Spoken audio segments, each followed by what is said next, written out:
Hi and welcome to day number 7. Today I'm going to be continuing on from yesterday when I talked about my trip to Lyon, France. So, without further ado, let's get into it. So, we headed to the Lumiere Brothers Museum. I imagine I am pronouncing that hideously, I apologise.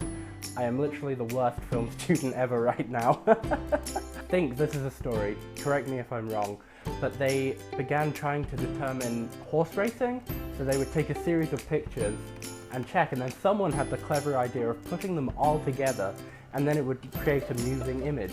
And here is the famous train film. If you haven't seen it, I mean, I've kind of got it all here, but the story goes that apparently audiences freaked out the first time they saw this. I think this has proved to be debunked now, but it's still one of the early examples of capturing real people and real situations on film. Apparently, the company with the Lumiere brothers travelled around the world and visited various countries all around the world to bring back footage from these other countries, and suddenly the world shrunk. You suddenly had the possibility to explore the world without ever travelling out of your country. So there was a video of a few famous directors recreating the famous coming out of the workshop, I think it is, and so obviously we had to recreate it. First of all was Stephanie, and then it was me, and I'm actually trying to imitate Quentin Tarantino's cameo in his version of it. Yeah. So this is probably my absolute favourite film I saw. I'd never seen it before and I just thought it was hilarious, so let's watch.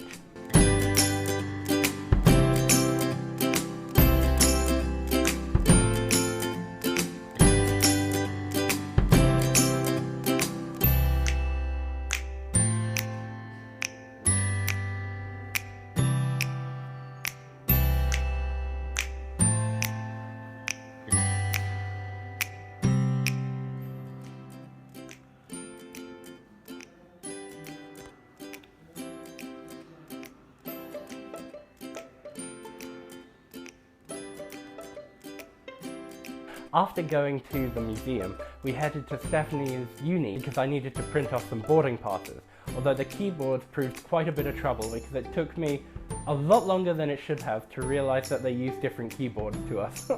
And then it was around this time that we both realised we had an absolute load of uni work to do, so we headed to this really nice cafe and we had a bit of a study sesh for a couple of hours. Remind me never to use the word sesh again.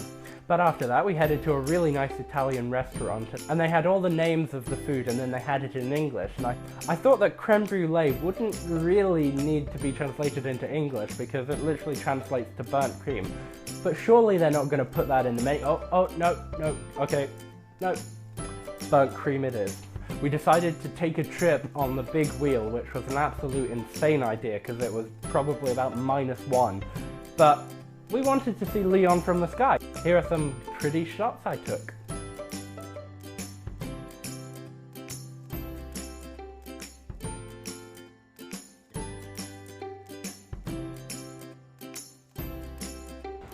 It is actually freezing at the moment.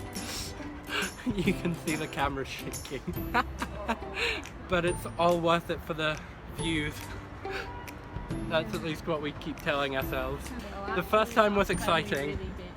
The second time I enjoyed it. The third time it was cold. This is time number 4.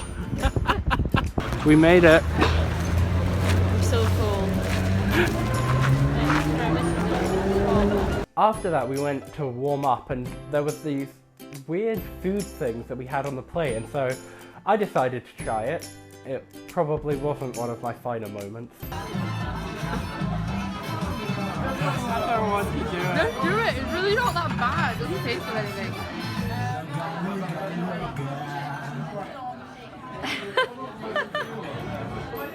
And then another day was over, so we headed back to the metro, and I thought I'd just try and capture some of the walk from the metro back to the apartment. Now the apartment was really weirdly set out because you got to go inside the front door into the main building and you were sort of like, thank goodness I'm out of that freezing cold.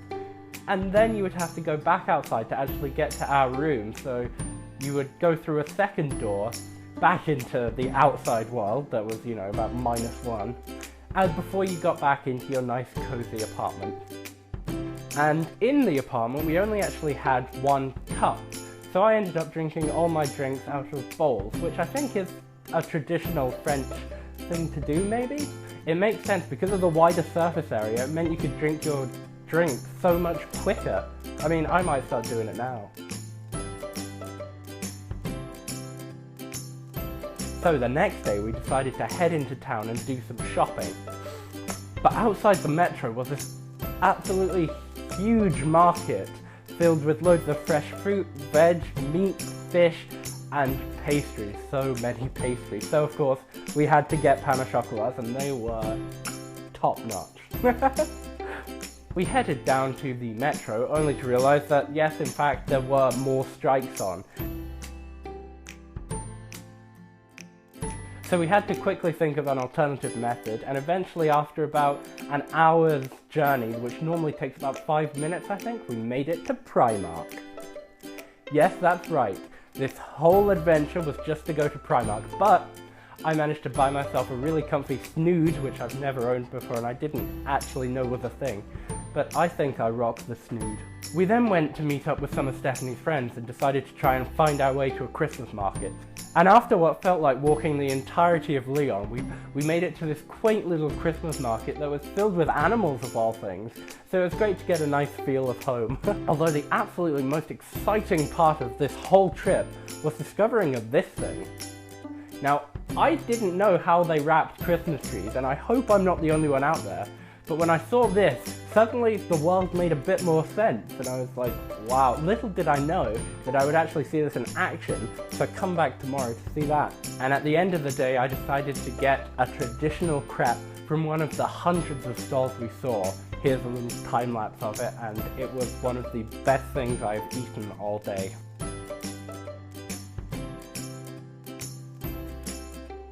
And then suddenly, just like that, the holiday was over. We had to get up at 6, I think, to head to the train that would take me to the airport, and it was absolutely freezing.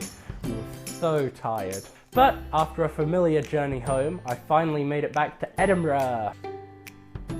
After a short tram ride from the airport back to York Place, I was finally home.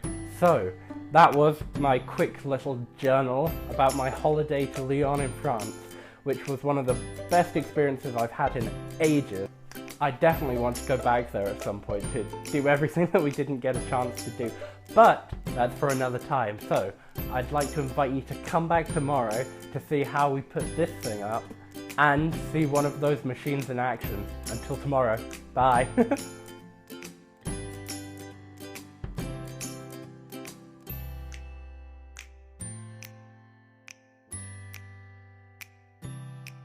Where are we, Stephanie?